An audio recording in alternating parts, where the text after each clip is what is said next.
Good morning students. मैं आज आपको चैप्टर 2 का ही कुछ पार्ट्स बचे हुए थे जिनको आज हम पूरा करेंगे। पिछले क्लास में हमने पृथ्वी की आंतरिक संरचना के बारे में स्टडी कराए थे। आज हम जो है सेल और खनिज लवण के बारे में स्टडी कराएंगे। ओके, तो चलते हैं, स्टार्ट करते हैं आज का वीडियो। तो जैसा कि आप देख पा रहे हैं, सेल एवं खनिज, ठीक है। तो सेल किसे कहते हैं और खनिज किसे कहते हैं, इसका भी हम डिस्कशन इस चैप्टर में ही करेंगे। तो भूपट्टी पर ठोस अवस्था में पाए जाने वाले पदार्थ से सेलों का निर्माण हुआ है, जिनसे पृथ्वी की ऊपरी सतह निर्मित हुई है। सेल किसे कहा जाता है? तो देखिए, यहाँ पर बता दिया गया है सेल के बारे में कि सेल एक प्राकृतिक पिंड है जो विभिन्न प्रकार के खनिजों के मिश्रण से बना है। खनिज प्राकृतिक रूप में पाए जाने वाले रासायनिक पदार्थ है। सेल पिंडों में सामान्यतः फेल्डस्पार और सिलिका पाए जाते हैं। खनिज हजारों प्रकार के होते हैं, किंतु सबसे अधिक सेल कुछ गिने चुने खनिजों में से ही बनते हैं। पृथ्वी पर सिलिकेट वर्ग के खनिजों की संख्या सबसे अधिक है। खनिज पदार्थों से हमें धात्विक और अधात्विक पदार्थ प्राप्त होते हैं, ठीक है। यानी कहा गया है कि खनिज पदार्थों से हमें मेटल्स और नॉन मेटल्स भी हमें प्राप्त होते हैं। सेलों में अनेक खनिज पदार्थ मिश्रित रूप में पाए जाते हैं और इसे रासायनिक तत्वों को अलग करना काफ़ी खर्चीला होता है। ऐसे सेलों का उपयोग अन्य कार्यों जैसे कि गृह निर्माण, ठीक है, जैसे कि क्या, गृह निर्माण, सड़क निर्माण आदि में किया जाता है। ओके, लोहा, तांबा, सोना आदि धात्विक खनिजों तथा अवरक, कार्बन, सल्फर आदि अधात्विक खनिज से प्राप्त होते हैं। देखो यहाँ पर बोला गया है लोहा हो गया, तांबा हो गया, सोना हो गया, ये धात्विक खनिजों से प्राप्त होते हैं। कार्बन, सल्फर अधात्विक खनिजों से प्राप्त होते हैं। तो संरचना की दृष्टि से सेलों को मुख्यतः 3 वर्गों में विभाजित किया गया। कहा गया संरचना की जो दृष्टि से है वो सेल मीन्स होता है चट्टान, ठीक है। तो चट्टान 3 प्रकार के होते हैं। कितने प्रकार के? 3 प्रकार के होते हैं। पहला होती है आग्नेय चट्टान, दूसरा होती है अवसादी चट्टान और तीसरा होती है कायांतरित चट्टान। या कह सकते हैं आग्नेय सेल, अवसादी सेल और कायांतरित सेल, ठीक है। आग्नेय सेल की पहले मैं बात कर लेता हूं। तो आग्नेय सेल के बारे में बताया गया है कि आग्नेय सेल इन सेलों की प्राथमिक सेल भी यानी पहला सेल कहा गया है, क्योंकि इसका निर्माण अनुमानतः पृथ्वी पर सबसे पहले हुआ है। अन्य सभी प्रकार के सेल बाद में आग्नेय सेल से ही निर्मित हुए हैं। भूपट्टी के एक बड़े क्षेत्र में आग्नेय सेल पाए जाते हैं। धरातल या भूपट्टी निर्मित होने से पूर्व पृथ्वी तरल अवस्था में थी। इसकी ऊपरी सतह ठंडा होकर भूपृष्ठ बनी, जिससे इन चट्टानों का उद्भव हुआ। वर्तमान में भी ये चट्टानें बनती रहती है। पृथ्वी के भीतर भाग में उपस्थित द्रव अर्थात मैग्मा कहलाता है। याद रखिएगा, यहाँ एक इम्पोर्टेंट पॉइंट आया है, ठीक है, कि पृथ्वी के अंदर जो होती है, पृथ्वी के अंदर कुछ तरल द्रव पाए जाते हैं, ठीक है, जिसे मैग्मा कहा जाता है। जब यह ज्वालामुखी के माध्यम से बाहर आता है तो इसे लावा कहा जाता है। कहता है जब ज्वालामुखी वैल्कोनिक जो होता है, वैल्कोनो जो होती है, ठीक है, तो उस समय ये लावा बन करके धरती के अंदर से निकलता है और जिसके ठंडा होने से, जब वो ठंडा होती है तो एक बड़ा चट्टान बनता है, बड़ा, ठीक है, जिसको आग्नेय सेल या भूपृष्ठ के बाहरी भाग पर निर्मित होते हैं। भूपृष्ठ के बाहरी भाग पर बने शैल को बहिर्भेदी आग्नेय शैल कहते हैं। उदाहरण के लिए बेसाल्ट और रायोलाइट, कभी कभी लावा पृथ्वी के अंदरूनी दरारों में भी ठंडा हो जाता है। इस प्रकार के बने ठोस शैल को अंतर्भेदी आग्नेय शैल कहते हैं। ग्रेनाइट और लैग्रो इसी प्रकार के सेल के उदाहरण आते हैं। ओके, तो ये जो है, ये सेल अत्यधिक ठोस, सख्त, रंध्र रहित और मूल्यवान होते हैं।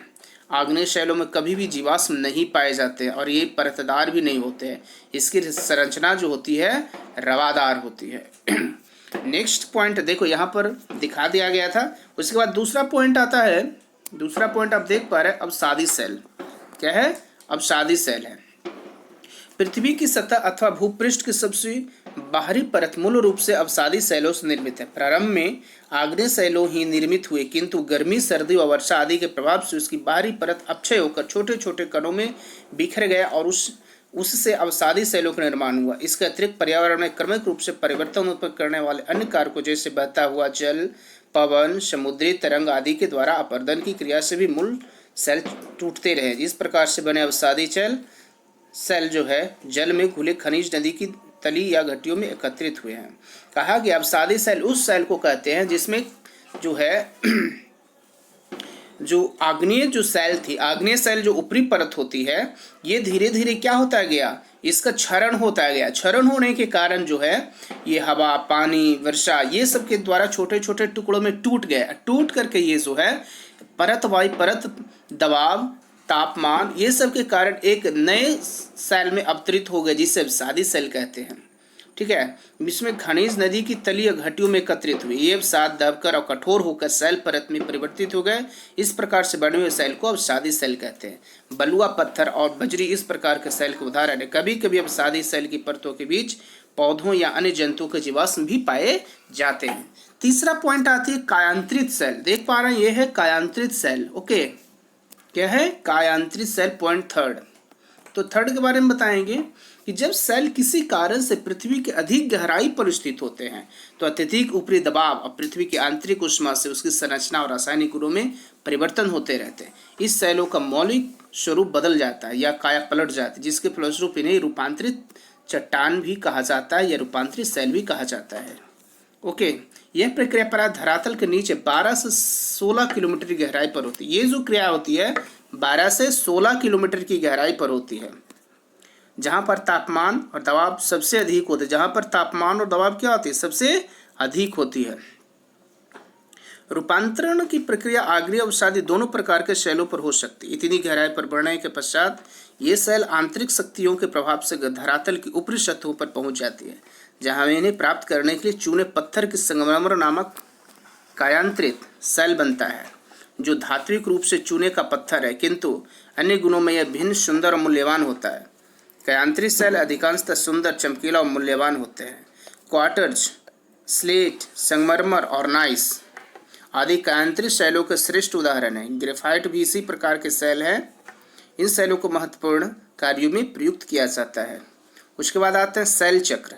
सेल चक्र की प्रक्रिया द्वारा एक वर्ग के सेल किसी भी दूसरे वर्ग के सेल में परिवर्तित हो सकते हैं। आग्नेय सेल अपक्षयित व अपरदित होकर अपसादी सेल बनता है, जो विभिन्न विशेष परिस्थितियों में रूपांतरित सेल बन जाता है। स्वयं आग्नेय सेल भी रूपांतरित हो सकता है। रूपांतरित सेलों के अपरक्षण, अपक्षयन एवं पर्दन से भी अपसादी सेल बन जाता है। सेलों की उपयोगिता। सेल हमारे लिए अनेक प्रकार के उपयोग होते हैं। सेल का क्या क्या उपयोग है, तो देखिए यहाँ पर बता दिया गया सेल का क्या क्या उपयोग है। तो सेल का जो है यहाँ पर पहला उपयोग है, सेल भवन निर्माण सामग्रिक रूप में उपयोग किया जाता है, जैसे ग्रेनाइट, बलुआ पत्थर, संगमरमर आदि। देखो यहाँ डायग्राम दिया हुआ है, ठीक है, कैसे बनता है ये। तो देखो यहाँ पर जो है मैग्मा हो गया। मैग्मा जो है ठंडा होकर ठोस बन जाता है, ठीक है। फिर यहाँ से आग्नेय सेल बनता है और आग्नेय से अपसादी बनता है और अपसादी से कायांतरित बनती है, फिर यहीं पिघलता है, ठीक है। तो इस तरह से ये चक्र, विभिन्न प्रकार सेलों का उसके निर्माण का चक्र यहाँ पर दिया हुआ है। ओके, तो चलते हैं हम नेक्स्ट। जो यहाँ पर लिखा है दूसरा उपयोग है, ये कोयला और पेट्रोलियम जैसे जीवाश्म ईंधन के भी स्रोत होते हैं। ओके, तीसरा है ये लोहा, सोना, तांबा, मैग्नीज जैसे धात्विक खनिजों के स्रोत हैं। चौथा ये जीवाश्म का भंडार गृह है। और पांचवा इन सब से हीरा, जवाहरात आदि बहुमूल्य पत्थर प्राप्त होते हैं। देखो यहाँ पर एक लिखा हुआ सेल चट्टानों के अध्ययन का विज्ञान सेल विज्ञान कहलाता है ना, पेट्रोलॉजी, ठीक है। अब यहाँ से क्वेश्चन आंसर हो जाते हैं। पाठ का ये सारांश है। क्वेश्चन पहला, सही विकल्प के सामने सही का टिक लगाना। यह पृथ्वी के सबसे बाहरी ठोस परत को क्या कहते हैं, तो आपको पता क्या कहते हैं, भूपटली। क्या कहते हैं, भूपटली कहा जाता है। ओके, इसी तरह से जो है सभी का इसमें क्वेश्चन आंसर जो आपको अपनी कॉपी में बनानी है। नंबर 2 में देखिए सत्य और असत्य में बताना है। नंबर 3 में है श्लोमेमित करना है, एक को दूसरे के साथ मिलान करना है। और 4th में जो है संक्षेप में उत्तर देना है। 5th में जो है विस्तार से उत्तर देना है, ठीक है। तो और 6 में है एक शब्द में उत्तर देना है। जैसे सेलों के छोटे छोटे टुकड़ों को में टूटना क्या कहलाता है, तो इसका एक वर्ड में ही उत्तर देना है। और इसके बाद परियोजना कार्य है। तो इस तरह से ये चैप्टर आज खत्म हो जाती है और नेक्स्ट क्लास में हम नेक्स्ट चैप्टर के साथ आएंगे। Thank you.